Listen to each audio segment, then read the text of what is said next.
This podcast is a production of Unfiltered Studios. If you would like to know more about joining Unfiltered Studios, please visit our website at unfpod.com for more information. And now, here's a word from our sponsor. Spartacus Coffee is made for and made by hustlers, entrepreneurs, peak athletes, self-starters, and free thinkers. Our community of coffee drinkers believe in lifting each other up to be the best version of ourselves we can be. On top of that, every sale goes to the nonprofit organization No Kid Hungry, a national effort to end childhood hunger in America. To learn more about that and order some of the best, richest coffee you can find at an affordable price, go to spartacuscoffee.com and be sure to use my promo code. It's pretty simple. It's JBurke, which is JAYBURKE, and get 10% off your first order. Remember, Spartacus Coffee. We fuel the grind, we fuel the success, we fuel champions. We are Spartacus. And now back to your regularly scheduled program. It's September 1999. We'd survived Nostradamus' bold end-of-civilization predictions, but Y2K was looming around the corner. Paranoia and pre-millennial dread had seeped into the subculture. Forget the saccharine highlight reels of the 90s they keep peddling out there. Hey 90s kids, ready for a blast from the past? The 90s were totally rad. Neon windbreakers, slap bracelets, and bucket hats. Fashion was loud and proud. We jammed to the Spice Girls, Nirvana, and boy bands. And who could forget the joy of getting a new mixtape or CD? Tech was wild. From dial-up internet to Tamagotchis and Game Boy. Saturday mornings meant cartoons and sugary cereal, and we all lived for the next episode of Friends. Those were the days, right? This is bullshit. That's airbrushed nostalgia for a decade that wasn't so much perfect as it was perfectly delusional. It's true, we weren't at war. We'd won our ideological battle with the Soviets, and the Cold War was now a relic collecting dust in high school history books. Capitalism! Al-Qaeda was little more than a fringe footnote. Tech nerds were turning the stock market into a high-score leaderboard.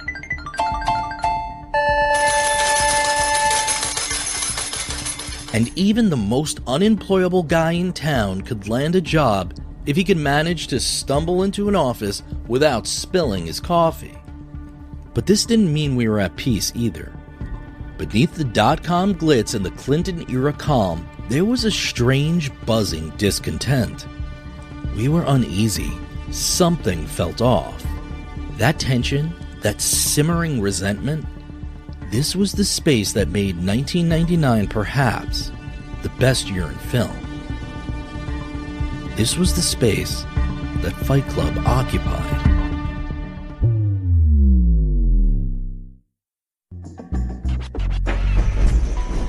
Fight Club premiered at the Venice Film Festival in 1999, and to say it didn't land would be putting it mildly.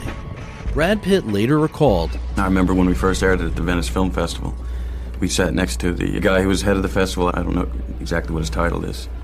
It was Edward and I, and the movie starts out and it's dead silent. And I don't know if this is about translation or they're really just not into the film.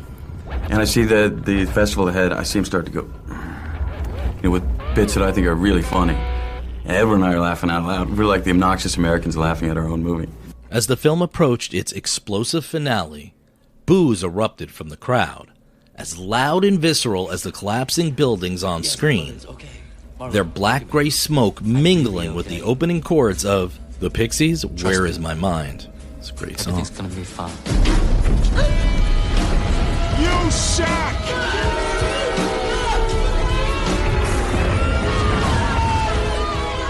You suck! It was clear the critics weren't laughing with Pitt and Norton. They didn't get the joke or the vision. Director David Fincher's sharp-edged satire seemed to fly over their heads. Edward Norton later reflected, the critical culture felt a little bit indicted by it, so they responded with a little bit more seriousness, and I think they missed the satirical edge of it. Afterwards, Fox Searchlight struggled to market Fight Club. Fincher resisted making Brad Pitt the focus and released these fake PSAs. But the studio opted for a $20 million campaign emphasizing the fight scenes. In mid-October, Fight Club hit theaters in the US and Canada, and despite opening number 1 its first weekend, it bombed. You blew it! Spectacularly. The reasons were plentiful, but at the core was a familiar problem.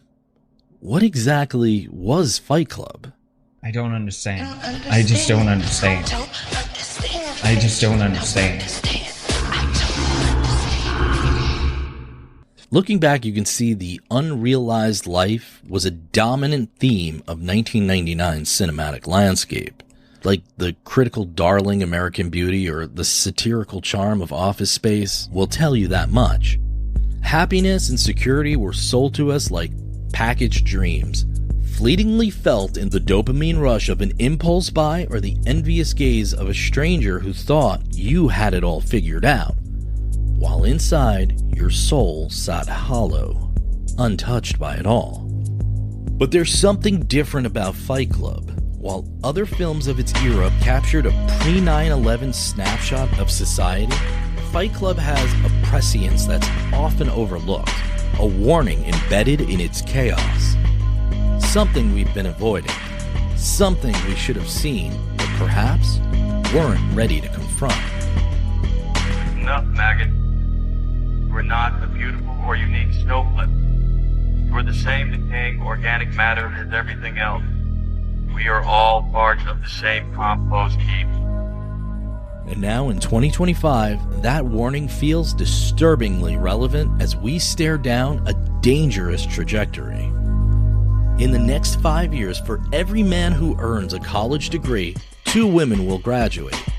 Young men today are 3 times more likely to overdose, 4 times more likely to die by suicide, and a staggering 14 times more likely to end up behind bars than their female peers. An overwhelming 98% of mass shooters are male. These statistics are just the tip of an iceberg we're reluctant to examine, part of a conversation we avoid for a host of reasons. And it's ironic, really. This might be the one time we collectively break the first rule of Fight Club. But it's a rule worth breaking because the truth is glaring. It's what Fight Club knew 25 years ago, that the boys are not okay. Slowly learning that fact. I'm very, very pissed off.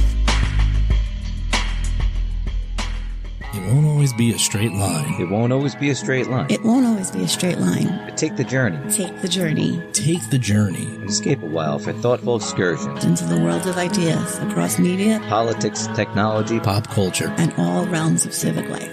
Take the journey.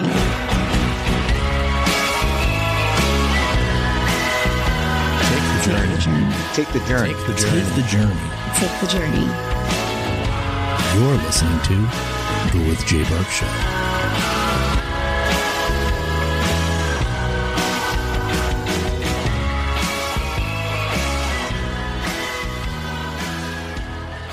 What often gets overlooked when we talk about the films of 1999 is how inseparable Fight Club's reception was from the year's defining events. That day started out as any other day. Nothing like this has ever happened in 12th grade history. students Eric Harris and Don Klibble murdered 12 students and one teacher. 10 were killed in the school library, where Harris and Klibble subsequently committed suicide. The door just kicks open like a movie. Everyone thought it was an animal. Thought it was a book drop. This day in 1999, Limp Bizkit played their infamous set at Woodstock 99, which became a catalyst for the violence and vandalism that led to the downfall of the festival.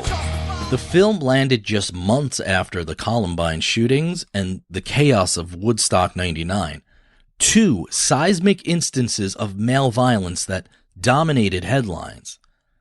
Entertainment quickly became the scapegoat for America's so-called culture of violence, a phrase then-President Bill Clinton repeated often. To the media and the entertainment industries, I also say we need your wholehearted participation in this cause.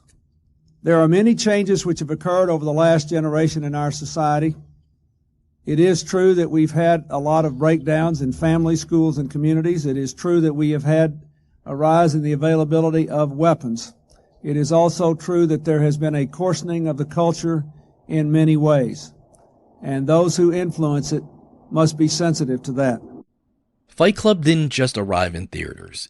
It walked straight into the middle of a national moral panic, a time where every edgy piece of media was scrutinized, dissected, and blamed for society's darker impulses. And then I went to see Fight Club. It's a sick and demented film. There is somehow some intrinsic value in that movie of showing what happens when hatred... This is just like a fantasy of schizophrenia, and it doesn't even make sense. Despite the narrator's tragic arc, Fight Club has always held a strange allure for many of its male viewers, not for its critique of emotional repression, but for its almost dreamy depiction of bros breaking free, bloody fists and all. Roger Ebert's infamous Pan echoed many other critics, labeling it the most frankly and cheerfully fascist big movie since Death Wish, and going on to call it macho porn. You can punch me in the face 8,000 times. I'm here to get punched. I'm at the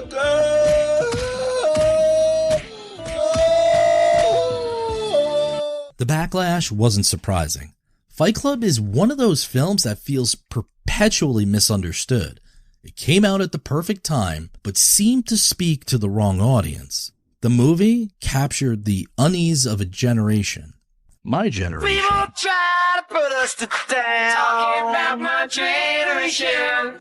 No, that's a different generation. The baby boomers. Whiny, narcissistic, self-indulgent people with a simple philosophy. Give me it, it's mine! And at that time, we were staring at a new world, one where identity was increasingly defined by consumption. See, there's a group of Americans who recall a different life that falls somewhere between Seinfeld and fuzzy visions of Jimmy Carter. For those societies which share with us an abiding respect for individual human rights.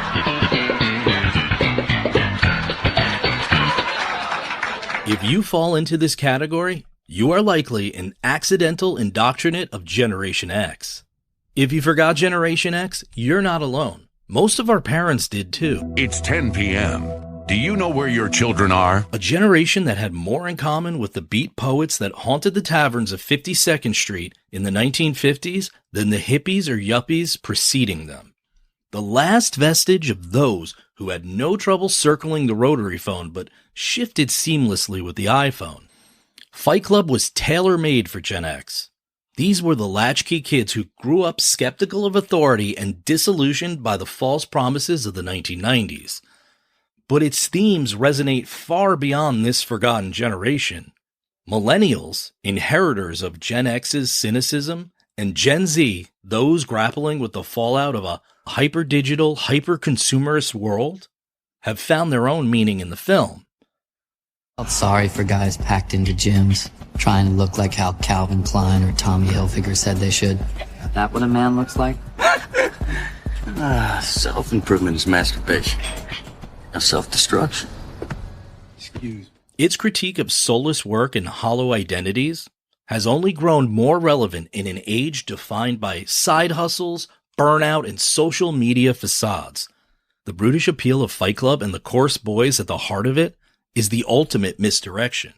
Fincher's style never glorifies this loser subculture. He lays it bare as self-destructive, grim, and anything but cool. The fights themselves are ugly and chaotic, stripped of any of the elegance or technique you'd find in martial arts or sports films. There's no adrenaline-fueled rush of combat here, no sense of triumph or some unlocked potential. It's all raw, messy, and painfully human. What makes Fight Club so fascinating is how it uses this brutal veneer to explore something deeper. Beneath the blood and broken teeth, the film asks a hauntingly simple question. What kind of insanity can alienation and self-hatred lead to for men when the dominoes are perfectly set? And as the story unfolds, we're forced to sit with the uncomfortable answers. But as time went on and Fight Club clawed its way back from box office purgatory to claim its status as a cult classic, something weird started to happen. Younger audiences seemed to miss the satire and irony at the heart of the film. The dark humor and subversion were read as a call to arms rather than a warning. The film's release aligned perfectly with the rise of internet culture, memification, and ironic detachment. No, I'm wearing the T-shirt of the band I don't like. It's an irony. That's just so great. Irony. Tyler Durden, meant to embody the dangers of unchecked nihilism and toxic ideals, became an icon for rebellion. His words, "Things you own end up owning you," have been transformed into Instagram captions, divorced from their deeper critique. Tyler became a hero to the very people the film sought to challenge.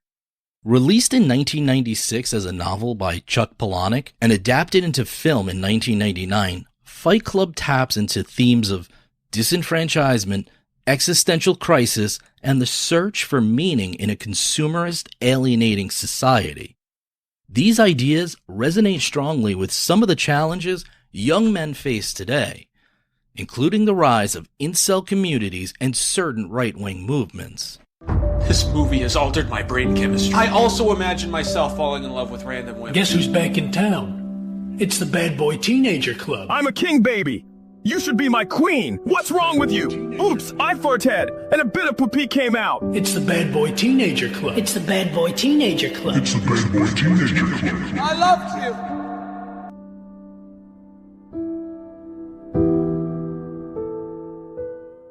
So what is it about this movie that resonates so deeply with men, even across vastly different perspectives? To find some answers, it helps to look at what Chuck Palahniuk, the author of the book, has said about it. Here he is on the Joe Rogan Experience explaining. There's so many different aspects to it. And one is just, my classic thing is that there are so few social model novels or stories for men. For women, there are, every season. There's a new Joy Luck Club, a new How to Make an American Quilt, a new Traveling Sisterhood of the Yayaha Pants, whatever. Just all these different models in which women can come together and talk about their lives. And if you're a man, you've got either Fight Club or you have the Dead Poet Society. And that is really it. So we don't have a lot of narratives that depict to men a role or a kind of script of, in which to come together and talk about their shed. Fight Club saw the collapse of men coming before we even knew what to call it. Without real role models, consumerism has been happy to fill the void in all our lives. Even if you're lucky enough to have a stable family life, are you truly present for it? Is your mother or father present? Or have family dinners become four strangers staring at separate screens, each in their own privatized, augmented reality? This is the real sleight of hand that our technological progress plays. It doesn't empower you. It keeps you chasing shadows. You look richer, sound smarter, and feel like you're winning momentarily. But the owners of progress... I'm talking about the real owners now. The real owners, the big wealthy business interests that control things and make all the important decisions. The tech overlords, the ad execs, and the capital class, they're the ones raking it in, living large and hoarding more than ever, like some black hole of greed. Fight Club even saw this coming. When deep space exploration ramps up, it'll be the corporations that name everything.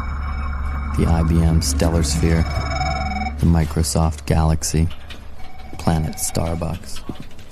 Corporations expanding into space because plundering Earth just isn't enough anymore.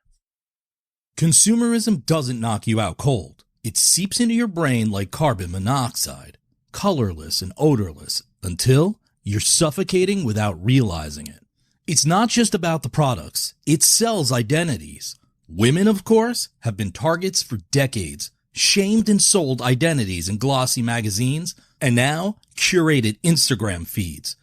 But for men, the pitch is just as insidious and brutally simple. Masculinity equals violence, dominance, and raw aggression. Be a warrior, a conqueror, a king. The problem? The reality doesn't align. Most men aren't living in arenas or war zones. They're stuck in cubicles if they haven't already been replaced by robots, grinding through safe, soulless, monotonous work. There's no outlet for the alpha fantasy. Consumerism keeps dangling in front of them. The result? A generation trapped between the myth of the gladiator and the drudgery of the office drone, simmering in quiet desperation, rage, and a sense that they've been cheated, but without the vocabulary to say by whom. Now, in order to understand that, we need to look backwards. I think you know where I'm going with this. What do you say, Bugs? Hey, Doc, kill the music.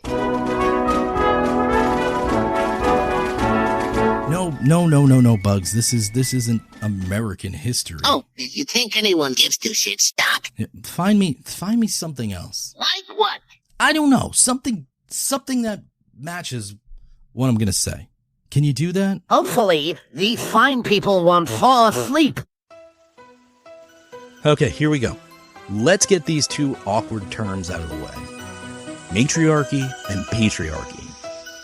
Two words that sound like they belong in a gender studies seminar nobody signed up for. They're misunderstood, overused, and guaranteed to make half the room roll their eyes. But stick with me, it's worth it. Picture this. Early humans living in small groups where survival was the name of the game. I'm still alive, motherfucker! Men hunted and fought because they were generally stronger, while women gathered, raised kids, and kept the group alive, especially because pregnancy and nursing weren't exactly optional activities. It wasn't a power play, it was just practical. But then came farming, land ownership, and the slow grind of civilization. Suddenly, controlling resources, things like land, food, and livestock, meant controlling power. And guess who was holding the keys? Men.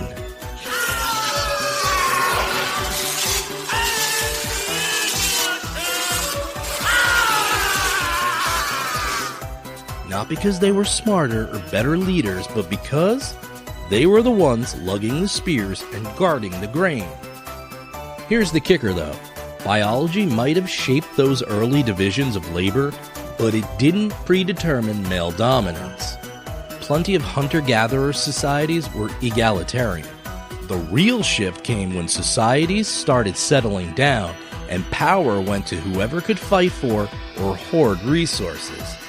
Add a little charm like religion, laws, and tradition to the mix, and suddenly, men weren't just in charge. They were ordained by God, the law, and Grandma's favorite aphorisms. Men lead because we have boobies. Over centuries, this became so ingrained it felt like the natural order of things. Then came the plot twist. The new woman of the late 19th century. Thanks to the Industrial Revolution, women started flooding into factories and clerical jobs, albeit under conditions that would make your Amazon warehouse look like a spa. And at the same time, oh boy, this should go over well, socialist and feminist movements began calling out the patriarchy for what it was. An economic system designed to keep women out of power and leave men of a certain kind firmly planted in the driver's seat. The 20th century brought feminism in waves. The first wave, led by the suffragists, secured women the right to vote. The second wave took it further, challenging workplace discrimination, pushing for reproductive rights, and shining a light on the quiet grind of domestic labor. The bottom line, patriarchy didn't just happen. It was built brick by brick through laws, traditions, and economic systems designed to keep half the population in their place. Probably more than that. But history shows that no system, no matter how entrenched, is immune to a reckoning. And that's what feminism has been, an ongoing demolition of the status quo. But it's not as if men's roles have remained static through all this. Over the last century, there's been a shift. Uneven, awkward, and really slow as hell, but a shift nonetheless. The fathers who are present today are more involved in childcare and household responsibilities, challenging that breadwinner model that once defined masculinity. Movements like Me Too and increased advocacy for mental health have begun to crack open conversation about men's emotional vulnerability and the corrosive effects of old-school masculinity. Younger generations, too, are rejecting the idea of rigid gender binaries, embracing more fluid and diverse identities. This tension, the push for progress and the resistance to change, is at the heart of the masculine crisis Fight Club explores.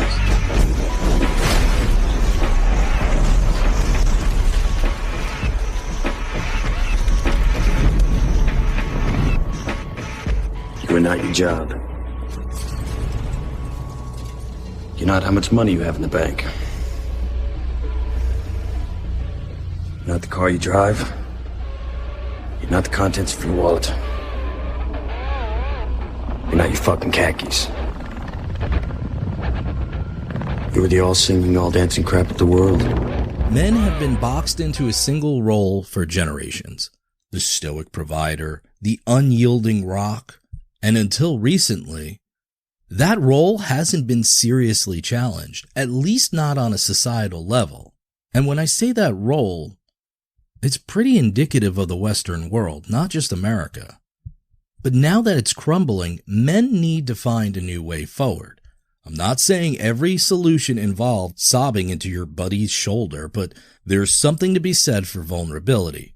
It's the antidote to the reactionary rage that so many men fall into when the world around them feels like it's shifting beneath their feet. Please teach me your way, sexually attractive alpha male. Sexy and I know. Amazing how much faith women have in men they're attracted to. Oh my God. A brand new girl on a date.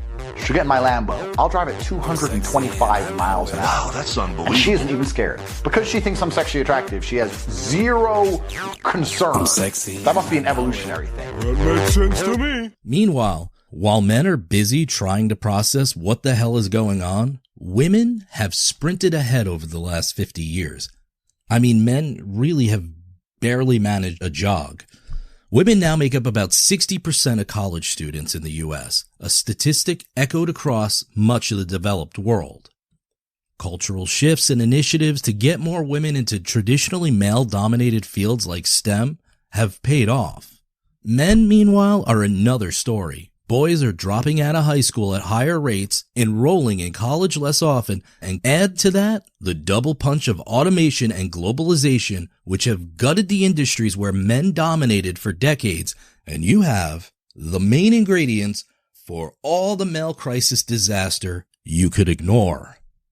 See, it happens like this. First, globalization swooped in to disrupt our lives. Hey, Daffy. If you ever think about how the world has gotten smaller, all these jobs moving overseas. What? That's a disaster. Entire towns built on factories, and now they're ghost towns. Ain't that the truth? No jobs, no money, no duck dignity. Globalization has not been too kind to the manliest Americans, the prideful ones on the assembly line. Corporations packing up for cheap labor. Before they know it, these fellas are out of a job. Wonder what it then. I'll tell you what it's greedy pig fucker corporations. Oh, let's save a buck and make sneakers in Timbuktu. Meanwhile, Bob in Toledo is out of a job. Can't argue with you there, Doc. While globalization offshored what was left of the 1950s to these countries that offered cheap labor, factories shuttered, industrial towns turned into the stuff you'd see in apocalyptic movies, and the economic wreckage has hit male workers harder than anyone. Then, automation has been a wrecking ball to finish the job, replacing manual labor with machines. Hey, Daffy, had you ever heard about automation? Fucking robots! And that's all, folks. These jobs, overwhelmingly staffed by men, are being obliterated. Jobs that once defined masculinity and stability vanishing because robots don't need lunch breaks and they don't ask for raises. I'm here to increase shareholder value. But keep blaming immigrants and trans people. And the jobs that aren't disappearing are the ones men are least likely to transition into. Healthcare, education, and personal services, these are the robot-proof sectors that rely on interpersonal skills and emotional intelligence. These are the jobs that are thriving. Women are dominant in communication, teamwork, and empathy, and are seizing on these opportunities. Men, meanwhile, are left wondering what their place is in a world that no longer values their traditional skill sets. Now, Fight Club didn't exactly spell out these issues, but it arrived just as the gears of technology and automation were shifting into overdrive. Think about this. This movie predates the iPhone, YouTube, and everything else that has since rewired how we interact and disconnect. And let's be real. Do you think a film packed with domestic terrorism, exploding buildings, and raw anti-establishment rage would even make it to production after 9/11 turned all of that into a cultural third rail? It's only after we've lost everything that we're free to do anything.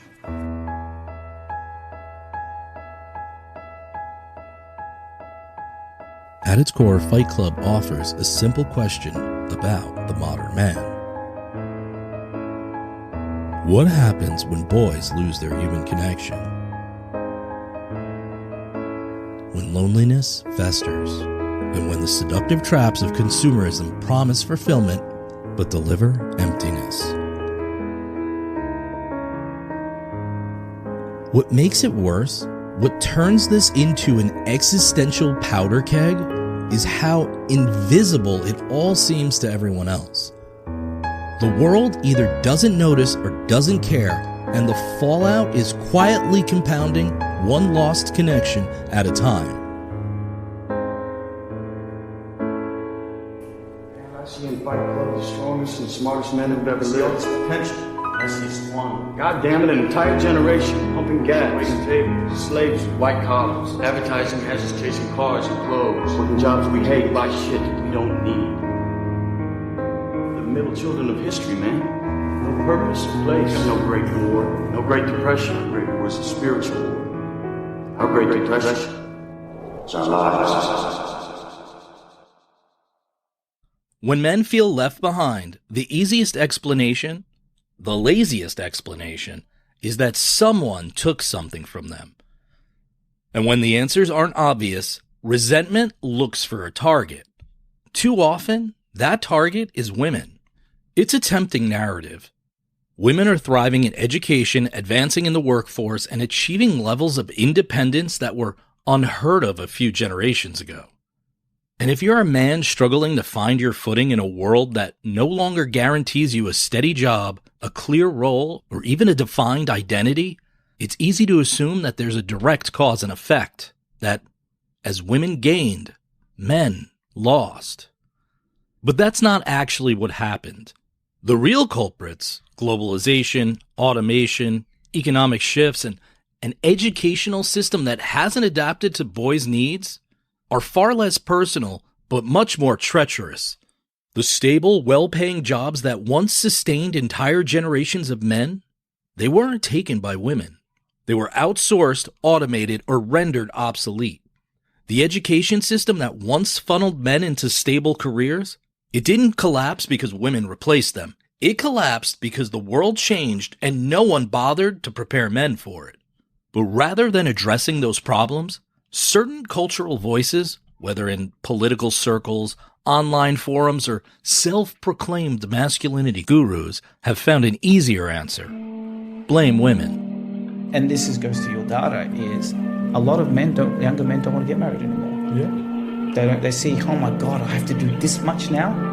Well, there's because no now, advantage. as you said, 6 figures, 6-pack, 6 inches, and all that stuff, right? And they want all this. So women's laundry list now is gotta be funny, gotta be humorous. They got a laundry money, list, gotta but they be don't do this, no damn laundry anymore. That's it. What the? Yeah. He's a keeper. Instead of asking, how do we help men thrive in this new world? They ask, how do we put women back in their place? That's not a solution. It's a distraction. If men want to reclaim meaning and purpose, it won't come from resentment towards women. It will come from understanding the actual forces at play and realizing that nostalgia for the past isn't just misleading, it's an outright lie. Nostalgia is a hell of a drug. It sells us the idea that the past was simpler, better, realer. When people talk about wanting to go back to when men had it better, what are they actually remembering? A time when a single paycheck could buy a house? When fathers were home for dinner at 6? Or maybe when work was stable, college was cheap, and the world made sense? See, that's not a time machine. That's marketing. Entire industries profit off of selling us an airbrushed version of history, whether it's old school Americana nostalgia and political campaigns or 80s and 90s reboots feeding us childhood memories stripped of their real-world context. The good old days weren't always good.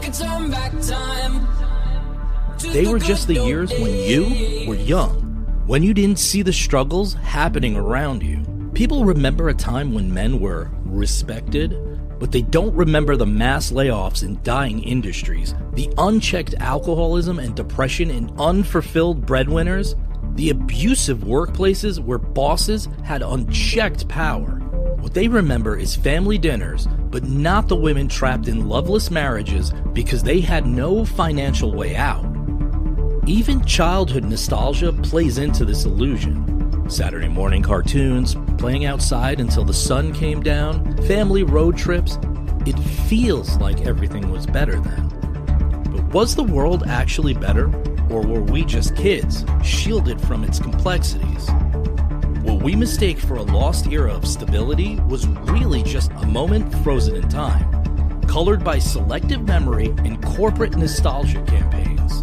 The past isn't something we can return to because it was never the utopia we imagined it to be.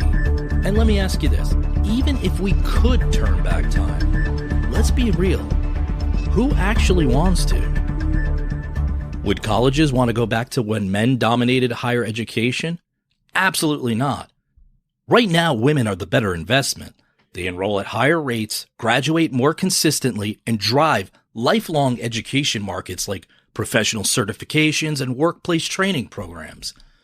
Universities will make more money keeping the system as it is. All right, how about corporations? Would they want to go back? No.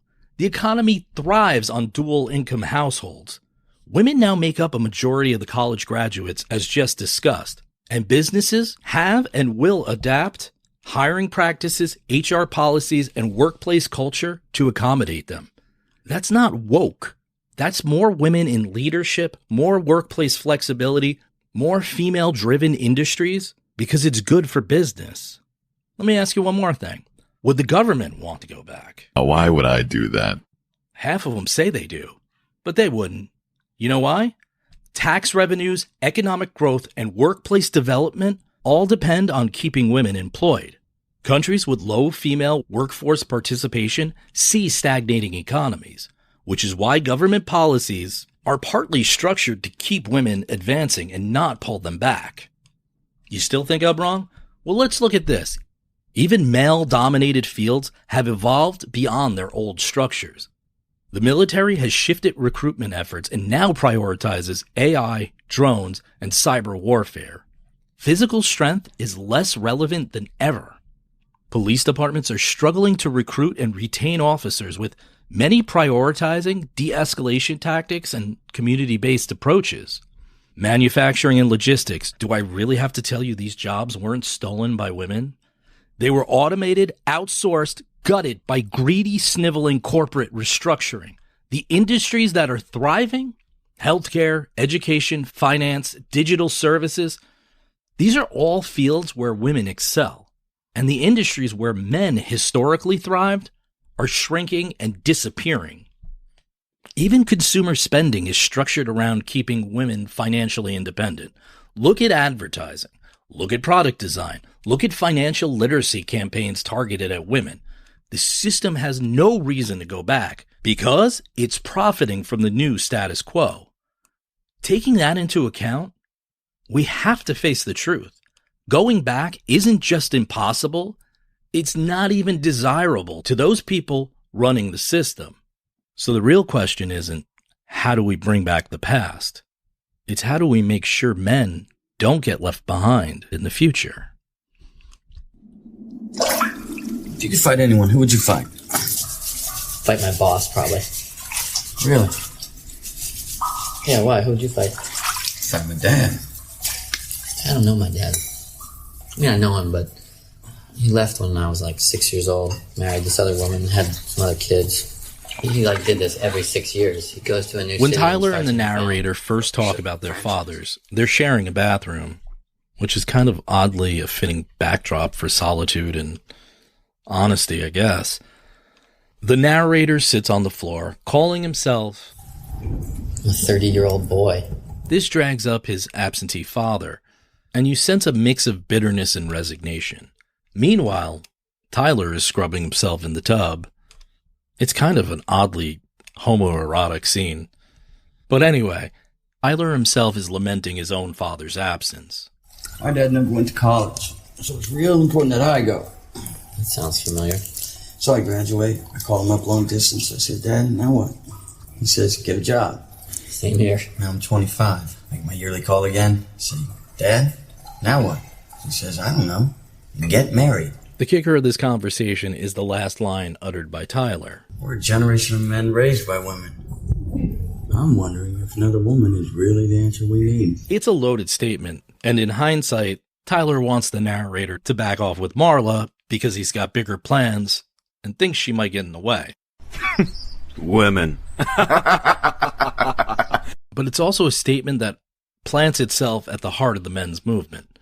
This idea that modern masculinity is stuck in a tug-of-war between submission to societal norms and that primal urge to break them. And in Fight Club, that tension is personified in a literal sense.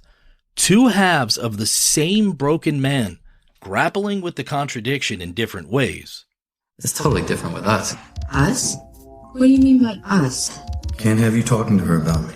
You're not talking about me, are you? Tyler isn't here. Tyler went away. Who do you think I am? You're Mr. Durden. You're the one who gave me this. What'd you just call me? Say my name. Tyler Durden. Just the two of us.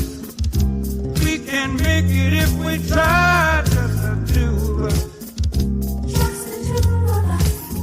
Just the two of us. But for the rest of us, it's an internal debate we carry every single day, whether we want to acknowledge that or not. The rise of divorce and single-parent households has made women have to shoulder the burden of raising sons alone. And many have done so with strength, resilience, and absolute selflessness. But sometimes even that isn't enough.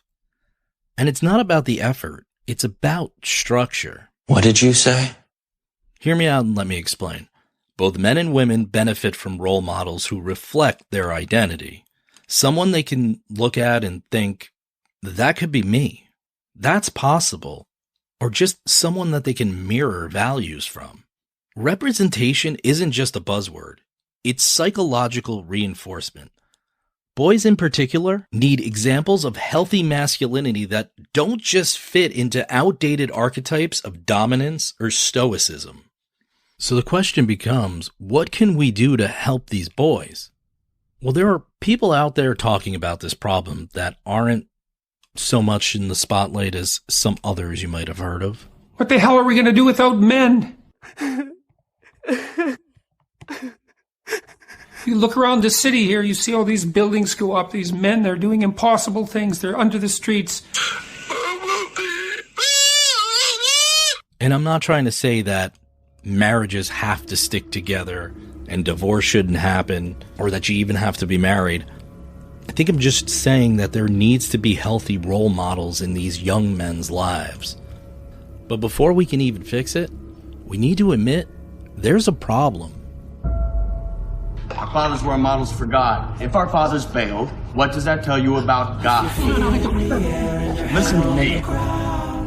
You consider the possibility that God does not like you. He never wanted you. In all probability, he hates you. It's not the worst thing that can happen. It isn't. We don't need him. We don't agree. Fuck damnation, man. Fuck redemption. We are God's unwanted children. So be it. Listen, you can run water over your hand and make it worse, or look at me. Or you can use vinegar to neutralize the burn. Please let me have it, please. First, you have to give up. First, you have to know, not fear. Know that someday you're gonna die. If you were designing a society from scratch, you'd want boys and girls to succeed in school, thrive in the workforce, and build meaningful relationships.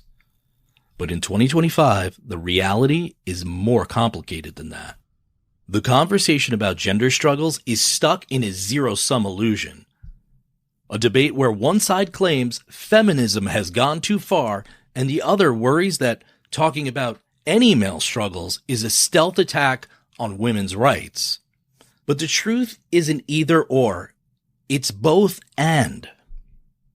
See, women still face systemic barriers in pay, in leadership, and caregiving responsibilities. But at the same time, boys are falling behind in school, work, and mental health in ways that should set off alarms.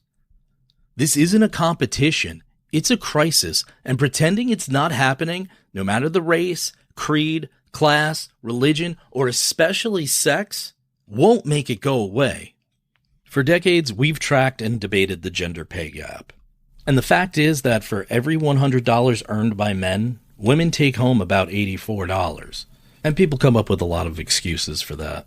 But the fact is, it still exists and is a real issue to tackle. But fewer people talk about the education gap, which is moving in the opposite direction at an astonishing speed. Right now, for every 100 bachelor's degrees awarded to women, only 72 are awarded to men. A generation ago, that number was closer to 90. Besides being more likely to drop out of high school, boys struggle in reading and are more likely to disengage from school altogether. If this were happening in reverse, if boys were earning 60% of the college degrees and outpacing women at every level, you can't tell me there wouldn't be op-eds, think pieces, and panel discussions dissecting what went wrong for girls. Instead, the crisis of male education is largely met with shrugs and silence. Now that might make you upset to hear, but it's hard to ignore. So why don't we take a look at what we did for higher ed in 1972? When Title IX was passed to push gender equality in higher education, men were earning bachelor's degrees at a 13% higher rate than women. By 1982, that gap was gone. Holy shit, women are awesome. That's crazy in 10 years. All right, back to my voice. By 2019, it had flipped entirely. Women were earning degrees at a 15-point higher rate than men. That's an even wider gap than before, just in the opposite direction. Cordelia Fine, a psychologist, philosopher, and writer, obviously an overachiever, who has studied gender gaps in education, calls this a gendered injustice.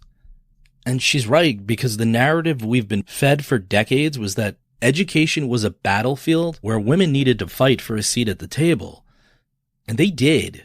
And they deserve to be there. And they've always deserved to be there. But now, that battlefield looks different. And the casualties are overwhelmingly young men. This isn't about rolling back progress. Women should absolutely be thriving in education. But we still need to acknowledge the other side of the equation. If girls outperform boys in nearly every academic metric from elementary school to college, I don't think it should just be blown off as an issue of individual effort. It's probably structural, something that's fundamentally broken in the way we educate boys. See, we told a generation of young girls that they could be anything they wanted, and they believed it, and they stepped up. But we took an interest in this. Society tried to right a wrong. It did get pushback, not saying that, but we tried to right a wrong, and women were encouraged to develop and express certain aspects of emotional intelligence that's valued in their gender roles. Now, that ended up helping with education and exactly where the economy's going.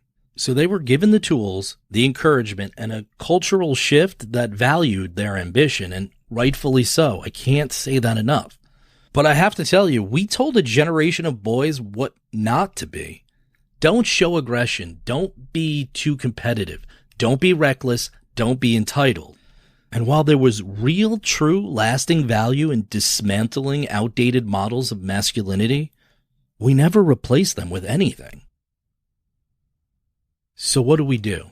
Well, instead of fighting yesterday's battles, we should be asking, how do we design a system where both boys and girls thrive? Richard V. Reeves, a writer and social scientist who has been studying this and is also a senior fellow at the Brookings Institution and president of the American Institute for Boys and Men, has a few ideas. I'm just going to throw out 3 of them. Number 1, start boys in school a year later. Research suggests that boys develop at a different pace than girls, particularly in early education. There's quite a fierce debate about the differences between male and female brains. And in adulthood, I think there's not much evidence that the brains are that different in ways that we should worry about or that are particularly consequential. But where there's no real debate is in the timing of brain development. It is quite clear that girls' brains develop more quickly than boys' brains do, and that the biggest difference seems to occur in adolescence. So what happens is in adolescence, we develop what neuroscientists call the prefrontal cortex. The prefrontal cortex of our brain is sometimes known as the CEO of the brain. It's the bit of your brain that says you should do your chemistry homework rather than going out to party. It's the bit of your brain that says it is worth maintaining a high GPA because it will help you get to college, which might help you in the future. And that bit of the brain develops considerably earlier in girls than in boys, between 1 and 2 years earlier, partly because girls go into puberty a bit earlier than boys, and that seems to trigger some of this development. A simple shift, like delaying their start by a year, could reduce behavioral issues and improve long-term outcomes. 2, recruit more male teachers. It's striking that the teaching profession has become steadily more female over time. Only 24% of K-12 teachers now are male. That's down from 33% in the 80s. And fewer men are applying to teacher training year on year. And so we've seen this steady shift towards a close to an all-female environment. That has all kinds of consequences for the ethos of the school, for the way we deal with different kinds of behavior among boys and girls, for example. And so we need a very serious and intentional effort to get more men into teaching. More male teachers would mean more role models for boys who are growing up in fatherless homes and are struggling in general with school engagement. 3, expand vocational training. The thing I would do in this world where I have significant power to dictate policies would be significantly more investment in vocational education and training. That is an area where we do seem to see better results for boys and men on average, and one that's woefully underinvested in the US. The US has really bet most of its dollars on a very academic, a very narrow route towards success, and less emphasis on vocational training. And that has actually put boys and men at a disadvantage. So apprenticeships, technical high schools are actually a really good way to help more boys and men. Not every 18-year-old needs to go to college, yet our education system is obsessed with 4-year degrees while ignoring the fact that skilled trades, electricians, mechanics, and welders are in high demand and, for now, robot-proof. The Optimus robots will walk among you. Please be nice to the Optimus robots. Elon, the cock. These are vital positions that society has somehow made us feel is unworthy next to a college degree. I'm not actually sure about college, guys. What? You don't want to go to college. What the fuck? Tommy, this boy has got to be a loser. How can you have any worthwhile career unless you have 100,000 in debt weighing you down constantly? No, Tommy. That's the good cheese grater. Fucking elitist. You know, I'm just going to throw a 4th one in there because he's talked about this and I've read it elsewhere. There's been an emptying out of men from what's called the heal professions, which is health, education, administration, and literacy. And there is an encouragement to go into these positions because they are needed. They are the jobs of the future. It almost comes down to how a generation or so ago, we advised young women to get into the STEM fields. And that paid off dearly. And there's a thought that maybe men going into these heel positions would help offset what's happening. These aren't radical ideas. They're actually practical. They don't take away opportunities from women, and they ensure that men don't get left behind. We can hold two thoughts in our head at the same time, that women deserve every opportunity to thrive, and that boys need help before they fall further behind. Because if we don't act soon, the gap won't just persist.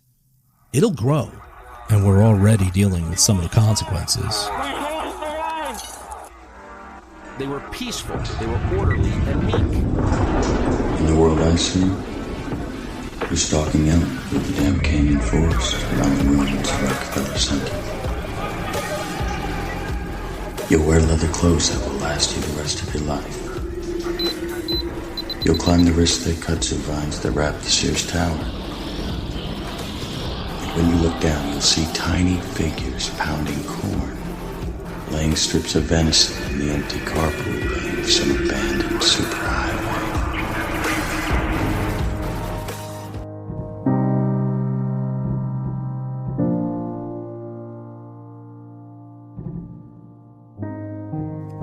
Before the anarchy, before Project Mayhem, there's a moment of raw, unvarnished humanity in Fight Club. Early in the movie, a men's support group built for testicular cancer survivors comes into focus. The narrator, going by the name Bob, meets Cornelius. Go ahead, Cornelius. You can cry. And then something happened. I let go. Really good. They end up collapsing into each other's arms, sobbing like children, clinging to something they didn't even know they lost. It's an oasis of emotional release before the spiral into Tyler's hyper-masculine chaos. And here's the thing, this scene isn't played, well, it's sort of played as a joke. But deep down, it tells us what men actually need. It's not fight clubs and not self-destruction, and it's definitely not chaos. They need space and permission, a way to feel vulnerable without being broken. Because men are vulnerable. We all are. But if we don't allow that, if we don't give them that permission, there's an inherent danger. See, vulnerability is a crossroads. It offers two paths. One leads to healing, connection, and real meaning. The other, it leads straight into the hands of people who don't actually want to help you. This is where the villains step in. And I'm going to do a second part to this at some point that focuses on these villains. Because in the absence of real mentorship, real community, and real guidance, an entire industry has emerged to fill the void. Lost men aren't finding support groups or real self-improvement. They're finding the manosphere. All these girls want is just a dude that makes 6 figures. They just want to stay at home, look cute, and live off yo dime. Actually, it's not just facial features and body shape, it's also height. You can tell straight away when a man isn't confident when they're walking around, looking at the ground, with their shoulders slumped, avoiding eye contact. This is where the predators thrive. The ones who take men's pain and sell it back to them. Wrapped in rage, packaged as the truth, and monetized through online courses and angry YouTube rants. Some tell them women are the enemy. Others say traditional masculinity is the only way forward. Some just want power. Others just want clicks. But they all have one thing in common. They're using men's vulnerability as a weapon. And now it's no longer just the influencers doing this. Politics has entered the chat. The left tells men, be more like your sister. The right says, be more like your father. Neither is helpful, and neither is a positive vision of masculinity. People view Fight Club in the wrong way. It wasn't an endorsement of masculinity in crisis. It was a critique of what happens when men aren't given a way to process that crisis. Without connection, without purpose, without direction, they don't just drift. They self-destruct. And self-destruction is a vulnerability in itself, and if we aren't careful, they become pawns in someone else's game. Think back to Project Mayhem and what that actually is, because there's a huge admiration for this online. But what it really was, if you actually watch that movie, is men who traded one oppressive system for another, blindly following a leader who doesn't care about them beyond their ability to break things. And we need to tread carefully and hope to God we're not too late. That's the warning. Nostalgia for the past isn't just misleading, it's a lie. Sometimes it's just other people's baggage, gift wrapped in tradition. And for men still searching for meaning, the challenge isn't about reclaiming some mythologized version of masculinity. It's realizing that clinging to the past is just pressing pause on progress. See, when the future is uncertain, the past feels like an anchor, something we throw overboard, hoping to steady the ship long enough to figure out where we went wrong. But the tide doesn't wait for us. It moves forward, whether we like it or not. Sure, we can look back and we can learn, but we can't go back. Our daughters deserved better than what their mothers and grandmothers were given. I can't imagine a father disagreeing with that. And while there's still work to do, life is undeniably better for them than it was before. So what about the boys? What do we owe them? Because if we're being honest, the boys are not okay. And if we don't figure out how to help them, not with nostalgia, not with blame, but with something real, then we'll be having this same conversation in another 25 years, wondering how Fight Club saw it all 50 years before the fall.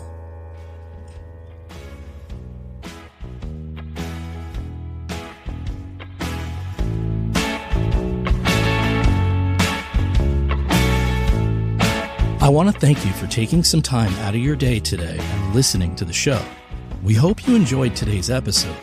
If you want to learn more about the topics discussed in this episode, check out our show notes at my website, jburkshow.podbean.com. And don't forget to subscribe on Spotify, Apple Podcasts, Good Pods, or wherever you enjoy your favorite podcast so you never miss out.